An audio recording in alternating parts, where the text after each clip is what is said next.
Alright guys, today we're going to do something a little different. Taking a spin in the old Buick, and I thought, why not make a video about the 5 different things I learned while driving an old car every day. Let's get into it. Alright, getting on the highway here. Oh look, the police. Let's go this way.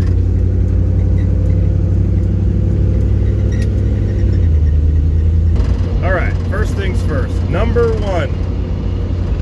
First thing I learned about driving this car every day, and really the whole experience in having this car, is that these cars, hot rods, you know, this kind of junk, they don't have to be expensive.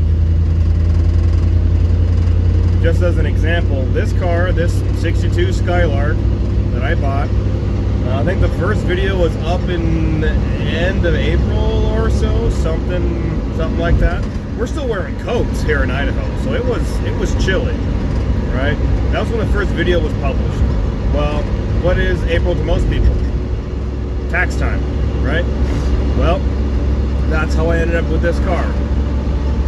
The wife and I ended up with a little bit more tax money than we expected, and I got to use a piece of the tax money I got this year for last year's taxes, and I was able to buy this.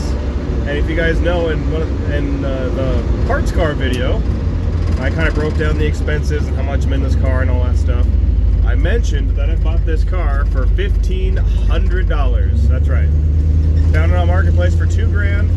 I talked the guy down to $1,500.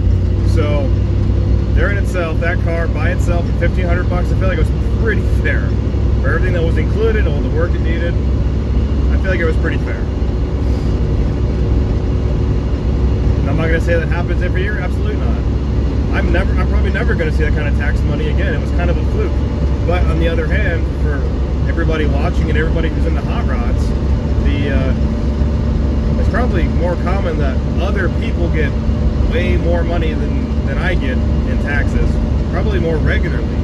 So something like that in my situation could happen to you fairly easily, I would think. Something else that helped was the fact that the car was in really good shape. You know, as we've kind of seen going through the videos, I'm pretty sure this was someone's driver that they parked to prep for paint and just never got back to it. So, I mean, again, we talked about everything that was in this car. Really, a used car, a used set of tires, and I threw some brake parts at it, and we were basically on the road. There really wasn't a lot of big expenses involved in this. All right. Welcome to LSJess's Hot Rod Math.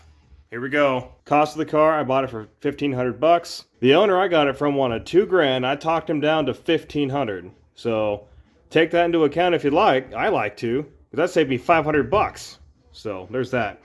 Now then, the fun stuff. Brakes, the tires, mountain balance. So right now we're sitting real good. 26, 25 respectively. For this running, driving, street legal, 62 hardtop Skylark. I mean, are you kidding me? So, and by no means is this car perfect. It still needs a ton of work, as is plain to see. But definitely good enough for just jump in and cruise, go to work, take it to the store, whatever. Like if you wanted it to be, you know, nice, a nice car. You know, interior and paint, that usually costs a lot of money. But I mean, just cruising around like I do, usually just me or me and the wife, you know, this is good enough for now. We can always add to it as needed as time goes on. But still, this car, everywhere I go, gets compliments and gets the thumbs up, and people want to talk about it and all that stuff. We'll talk a little more about that with thing 3 that I learned. I mean, right now it's nice enough for me, better than sitting at home in pieces, waiting for perfection. Perfection I certainly can't afford, so. And this is all done on a single income. My wife's disabled, she can't work. So it's up to me to be the main breadwinner, whether that means I'm taking on side gigs, the main source of income, whatever it takes, working 50, 60, 70 hours a week. But you know what?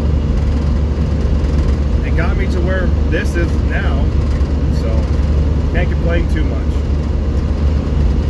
And certainly, if an idiot Neanderthal, even on his best day, like myself, can do it, you can too. I'm not just saying that. Moving right on into thing number 2. The second thing I learned driving an old car every day is that yes, they can be reliable. People like to say that old cars need fuel injection and they can be hard to start and hard to drive in hot and cold weather and all these other things. But if this car by itself has proven anything in the handful of videos that are available to watch, please do so. If you didn't already know, this car was a 3-year only. Engine, transmission, 3-year only production. This car is still running the original numbers matching engine and trans. It took a 37 or 38 year nap when I found the registration parked in 87. Looks like registration. Looks like it reads issued 08/23/87. August 23rd, 87. It is really hard to read, but it is right there, 08/23/87. Think about that. I'm shooting this, it's the 15th, I believe, Tuesday the 15th of July. And this car last registered in 87. What is that, math magicians? I don't know. We got 97, we got 07, we got 17. So 27 would have been 40 years. What are we at? 38? 38 years is the last registration. Right? And after a used carb on it, and it ran. Alright, park check. Take one.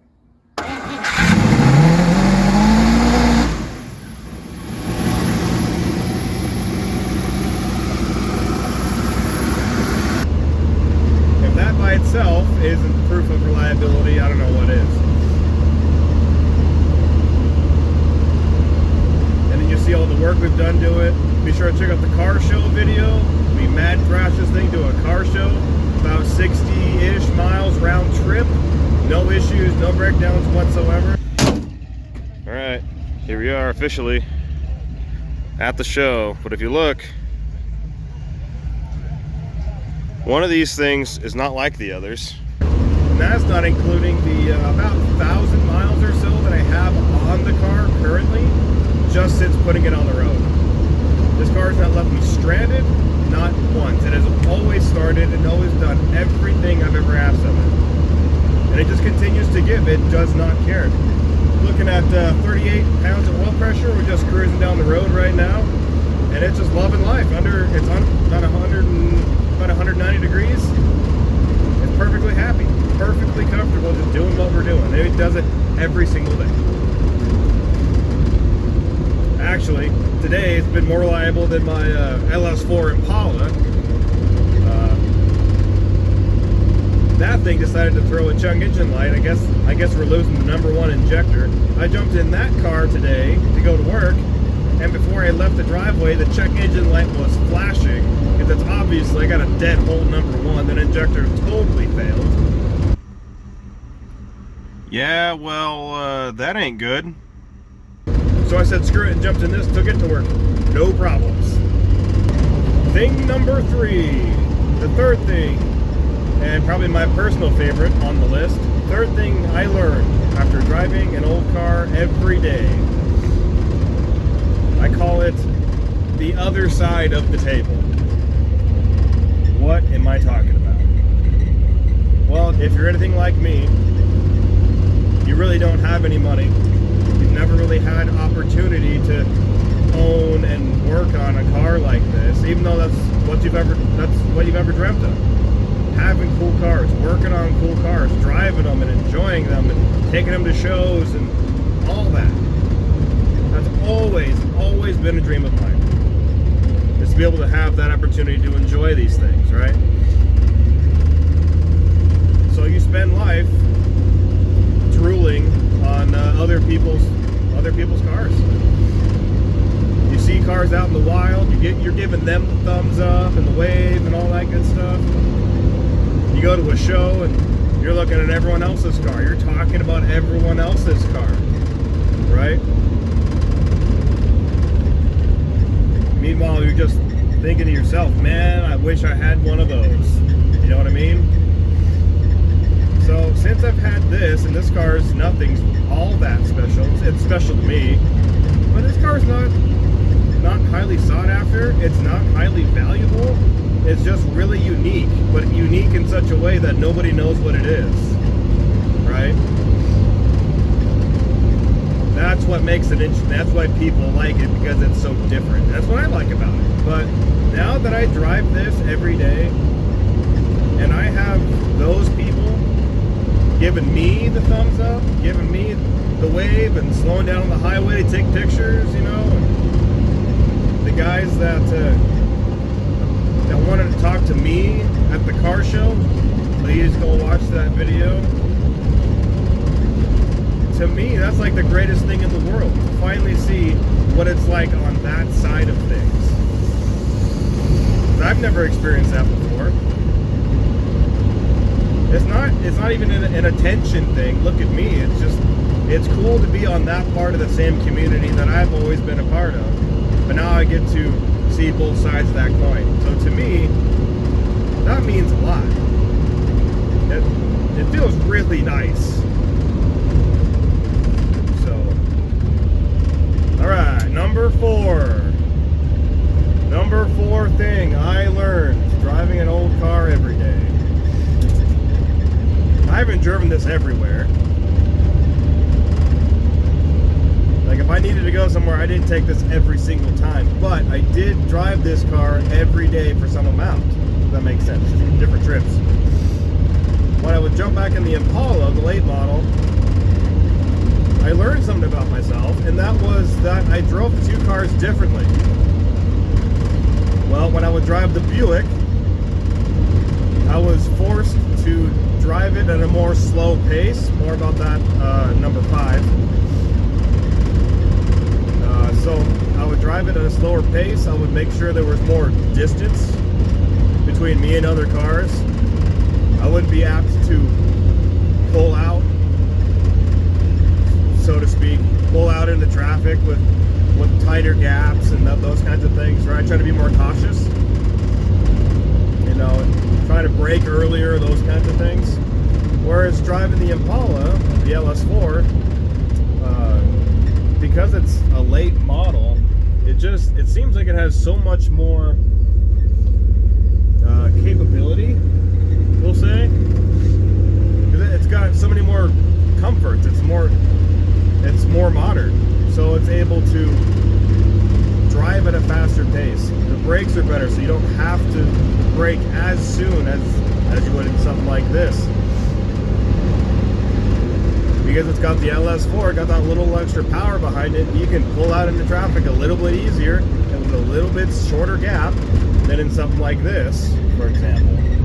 Well, after driving the two back to back, I realized that I didn't have the most cautious or the most maybe responsible driving habits driving the Impala. But I drove this car much more carefully, because this car made me think about the way I was driving. And again, not that this car is valuable. It's not worth a whole heck of a lot by any means, but just trying to be more cautious when driving it, because it's not exactly the safest thing out on the road. But it makes you think, you know, just the different situations you are in a day make you act and think differently about the way you do things. Alright, here we are, number 5. The 5th thing I learned about driving an old car every day is it's okay to slow down. Okay? What do I mean by that? 5 here ties a lot with number 4 about the difference in the cars. So if you think about it today, everybody is in such a dang rush to get everywhere, to do anything all the time, every day. Especially driving. If you drive around where I live here in Idaho, you'll know what I'm talking about. As an example. So this car on the highway doing about 55 or 60 miles an hour. This thing's running at 2,500 RPM. 2,600 RPM on the highway. There you can see it pretty well. We're doing about 60 mile an hour down the highway. Tax at 2,600. And that's as hard as I want to push this thing. I think that's partially because it's only got a 2-speed transmission, and that really limits things, regardless of what gears you got out back. It's got plenty of power. It'll go faster, but I don't want to keep the RPMs up on it. I'm trying to keep that thing in one piece. I can't afford it to be grenaded right now. Although if this thing does decide to grenade and you want to see an LS put in this thing, comment down below. All that good stuff. Because engine and transmission parts for this car are unobtainable. Pure unobtainable. You will never find them. So that's probably what's going to happen if and when this powertrain goes. Anyway, back to this.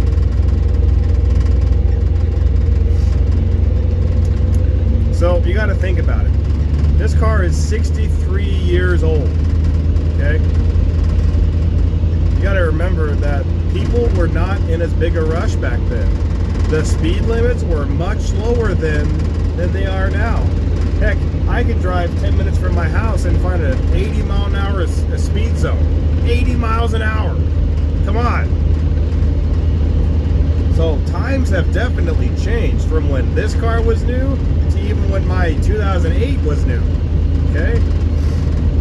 Driving this car not only literally forces me to drive the car slower, lower rate of speed, but it helps me to be more conscious about the fact that I need to slow down as well, because I fall into that trap too. I'm just as bad as everyone else. I'm busy. I got stuff to do. I got 1 or 2 jobs that I work. I'm putting up YouTube videos for you guys to be watching, hopefully, and you know, got to be sure I got to spend time with the wife and keeping up the house and everything that comes with that. So I get it. I got lots of stuff going on too. So man, just if I get A to B that much quicker, that much faster, I have that much more time in the day, and it's okay to slow down. If you're anything like me, and probably my best and my worst quality, if you ask my wife, is I am just a driven person. So if I can get from A to B that much faster, if I can stay up that much later to get that done, if I can push myself, work harder, work longer, work faster to get as much done as humanly possible, and do this from day in and day out for weeks, months, years on end. And you know what? It's exhausting. It's exhausting. You guys got to know what I'm talking about. Please comment down below. Tell me some of your experiences. Tell me I am not alone in having to push and fight just to make things happen. But driving this car helps me to remember that it's okay to slow down, to chill out, take a breath, take the extra 5 or 10 minutes and take the long way home. Enjoy the drive. That's one of my biggest complaints I have, is I don't get to, I feel I don't have a lot of things to enjoy. All I do is work. I go to work full time, and I come home and work, and then I do YouTube, and trying to keep up on all of these things. It takes time, and the more things I add, it takes less time away. There's only so much time in the day. But what do you do? What do you do? All right, guys, there we go. Just a quick short video for you. 5 things I learned both about myself and just about the car and everything after driving this car, an old car, a classic car, whatever you want to call it, every single day. And it's been a blast every single trip. So thanks again so much for you guys for watching and hanging out with me, checking out the scenery as we go on our little country drive here in rural Idaho. So again, thank you guys so much. I want to hear from you. Let me know what's going on, what I can do better, and we'll see you guys on the next one.